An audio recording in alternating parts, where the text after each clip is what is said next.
welcome once again to M5's English language learning program, Let's Speak English. I'm Gav Duncan and I'm here on your TV screen to help you learn English. Now, are you sitting comfortably? Yes? Good. And are you ready for today's lesson? Yes? Good. Okay, well let's learn English together. And here we all are again. How are you today, people? Are you sitting down? Are you comfortable in your comfy chair? Yes? Good. Is Gustav the dog asleep? And is the cat outside? Yes? Good. Then it's time for us to start another lesson. Another 15 minutes, another quarter of an hour for us to practice and learn more English. Fantastic. Are you ready? Yes? Well then, what are we waiting for? Let's get stuck in. Okay now, let's have a little think about this past week, shall we? What did we study this week? I know you all remember. After all, you're all gods of English, blue team, gods of English as well. So, who remembers what we studied this week? I know, you all do. Okay, let's have a quick run through of this week's English topics. Well, as you all remember, this week we started by having a look at numbers again. We looked at which numbers were tricky, which ones we have to be careful with. The numbers from 1 to 10 are the strangest. The spelling is a bit odd. 1, 2, 3, 4, 5, 6, 7, 8, 9 and 10. Now, these numbers are very important.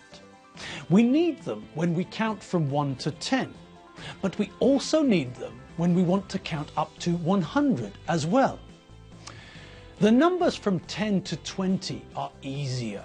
With a lot of the numbers we just add teen to the end of the number from 1 to 9. But we still have to pay attention to spelling.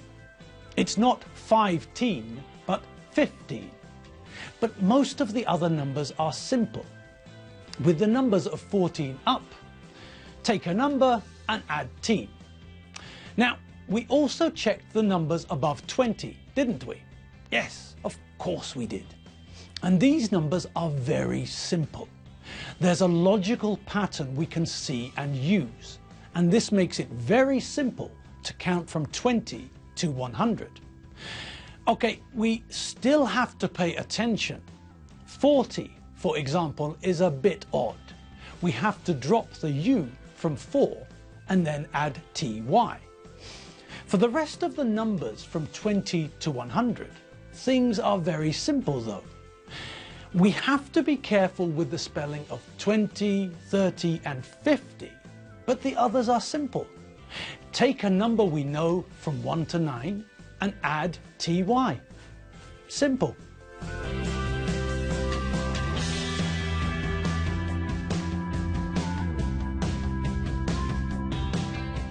Now, this week we also looked at ordinal numbers. Numbers we use in lists and things. With ordinal numbers, we also have a few strange spellings, don't we? Again, most of the strange spellings come at the beginning. First, second, third, fourth, fifth, sixth, seventh, eighth, ninth, 10th, 11th, 12th, 13th, 14th, 15th, 16th, 17th, 18th, 19th, 20th. Okay, so we can see the awkward ones, can't we? Yes, the ones we have to be careful with are the first 5 ordinal numbers for a start. First to fifth. Don't really have a pattern. There's no logic there. After fifth, things become a little bit easier. Sixth is just 6 with TH on the end, isn't it? Seventh, well, that's the cardinal number 7 with TH on the end. Simple. Eighth, the same. take the cardinal number 8 and add h. Easy. Okay, logically, we should add th to 8. But 8 has already got a t at the end, so we only have to add an h. Simple. 9th. We just have to remember to drop the e before we add th. 10th. Well, we're back to the easy ones. Take a cardinal number 10 and add th. Simple. 11th. The same. 12th. Well, sort of the same, but with 12 and 12th, the spelling changes a bit. We replace the VE with F and then we add TH. We just have to be a bit careful. With the other ordinal numbers from 13th up, however, things are more logical. 13th is 13 plus TH. 14th is 14 with TH on the end. 15th is 15 with TH on the end. 16th is 16 with TH on the end.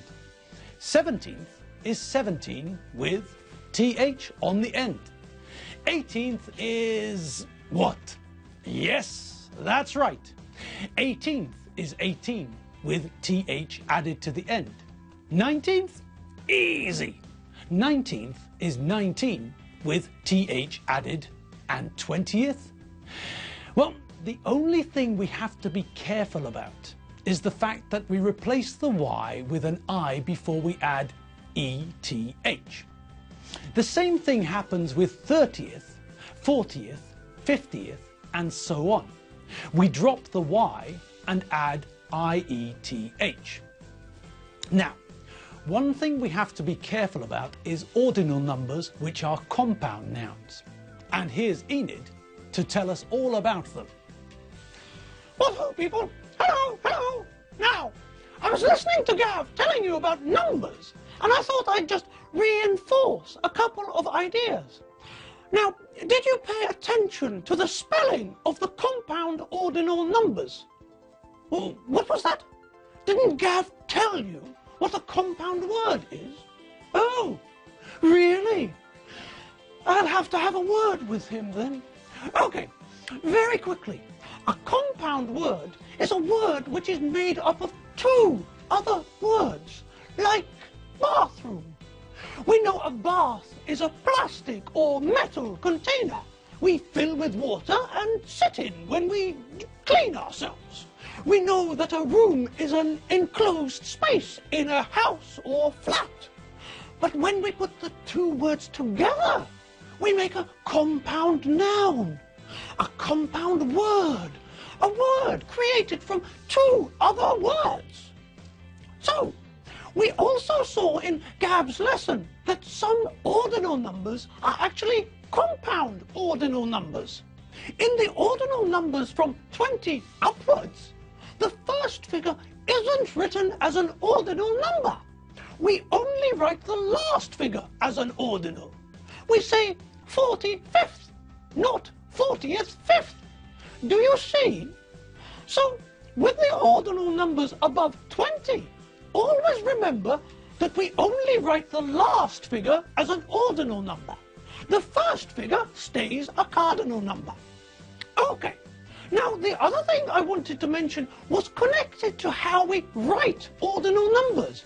When we write an ordinal number, we write the number and add the last two letters of the word to the ordinal number. First is written first. Second is written second. Third is written, well, what do you think? That's right. When we write third, we put the ordinal number 3 and then add RD, third. Fourth is fourth. 79th is 79th.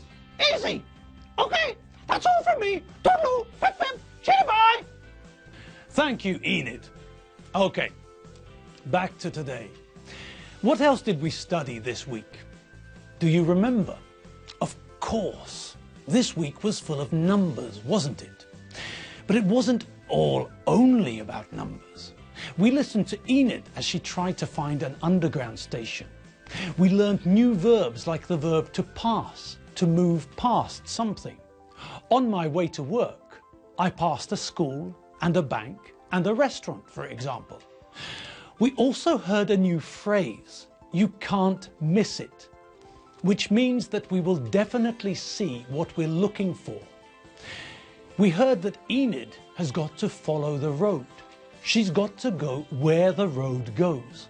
She doesn't turn left or turn right. She follows the road. She goes where the road goes. This week, we also learned about writing ordinal numbers. Enid Fotherington Smythe told us about it. It's very simple. When we want to show someone that a number is an ordinal number, we add the last two letters of the ordinal number to the cardinal version of the number. That's really clever and very easy to remember too. Now, as you all recall, after that we started learning bigger numbers. We went into the thousands, and we learned that we always put a comma before the last three digits. When we write 4,000, for example, we put a comma after the 4 to separate the thousands from the rest of the number. We also learned about fractions, things that are smaller than 1. We learned that we can talk about fractions in two ways. We can talk about imperial fractions and we can talk about decimal fractions. The most common imperial fractions we use are 1/2, 1/4, 3/4, 1/3, 2/3. When we talk about half, quarter and 1/3, then we use the singular form. We say 1/2, 1/4 and 1/3. When we talk about 3/4 or 2/3, then we use the plural form. Now we're talking about 3/4 or 2/3. We can use imperial fractions or decimal fractions. They mean the same thing. A half is 0.5. A quarter is 0.25. 3/4 is 0.75, for example. Now, another important thing we have to remember is that when we're using decimal fractions, we have to put a point before the fraction, not a comma. It's 0.75, not 0.75, 0.5, not 0.5. Pi is 3.14149, not 3,14159. Good. Now, another thing we have to be careful about is how we say the numbers after a decimal point. We say each number separately. It's 0.75, not 0.75, for example. Bill Gates has got 15.236 billion in the bank, not 15,263 billion in the bank. When we're talking about time, we don't say, "I'll see you in 0.5 of an hour." We say, "I'll see you in half an hour." We don't say that we waited at the railway station for 0.75 of an hour, but we do say that we waited for 3/4 of an hour. When we're telling the time, we use quarter and half. 12:15 is a quarter past 12, not 0.25 of an hour past 12. 12:30 is what? Do you remember the difference? Which difference? The difference between Hungarian and English when the minute hand is pointing at the 6. That's right. In Hungarian, when the minute hand is at 6, we always think about the time being halfway to the next hour. 12:30 in Hungarian is fél egy. In English, however, when the minute hand is at 6, we always think about the time being halfway past the previous hour. 12:30 in English is 12:30. And that's it for today. Our 15 minutes, our quarter of an hour of English has come to an end. Well, I had fun today. I hope you had fun too. I'm Gav Duncan. and you have been watching M5's English language learning program, Let's Speak English. I'll see you next lesson, but until then, remember you can revisit all our other lessons at www.m5tv.hu. All the most important vocabulary lists are there too. Okay, I'm Gav Duncan. I'm not Isaac Newton, and I'm not Archimedes. I'm Gav Duncan, and I'll see you next time. See you later. Bye.